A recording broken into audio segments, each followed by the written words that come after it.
สำหรับคลิปนี้ค่อยจะมาชี้แจงให้กับมือใหม่เนาะที่ว่าอยากหันมาศึกษาเนาะหาเงินในทางคริปโตหรือว่าในทางการเทรดนี่เนาะอ่ะหลังจากที่เจ้ามีบัญชีอยู่แล้วเนาะแล้วก็มี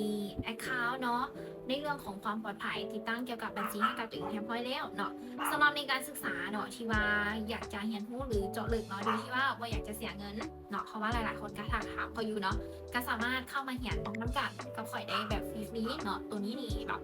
แชร์ให้ฟรีเลยเนาะโดยที่ว่าบ่ได้มีค่าใช้จ่ายใดๆทั้งสิ้นเนาะ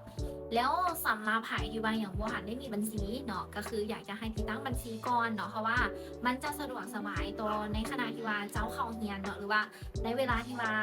เวลาที่เฮาเฮียนน้ำกันขนาดเจ้าก็จะได้เบิ่งใน account ของตัวเองไปนำหรือว่าในบัญชีของตัวเองไปนำเนาะวิธีการหรือว่าจับจังหวะอีกต่างๆนั่นเนาะ ก็คือเขาจะไปบึงน้ำกันเนาะอยู่ในจุดนั้นเนาะใครที่ว่ายังบ่ทันมีก็อยากให้ติดตั้งก่อนเนาะอันนี้คือขอชี้แจงเลย เพราะว่ามีหลายคนเนาะที่ทักมาว่าจะต้องเริ่มจังไดจะต้องเรียนจังไดเนาะอันนี้คือแนะนำขั้นเริ่มต้นให้เลยเนาะก็คืออยากให้มีบัญชีก่อนเพราะมันจะสะดวกสบายต่อการเรียนเนาะหลังจากที่ว่ามีบัญชีเนาะติดตั้งบัญชีเรียบร้อยแล้วเนาะก็สามารถเข้ามาเรียนนำกันในกลุ่มเรียนได้เนาะหรือว่า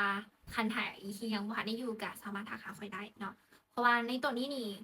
บอกกรรมในช่วงนี้นี่คอยทางติดตามเนาะแล้วก็หายที่ว่าเข้ามาเฮียนเนาะแล้วยังบ่ทันคันว่ายังไงเนาะยังบ่ทันเข้าใจหรือว่ายังบ่ได้ลงลึกเนาะข้อยก็จะสามารถเน้นให้ได้เนาะหรือว่าข้อยจะเน้นให้เนาะโดยที่ว่าบ่ได้มีค่าใช้จ่ายใดๆเนาะอันนี้คือแบบซอยๆกันเลย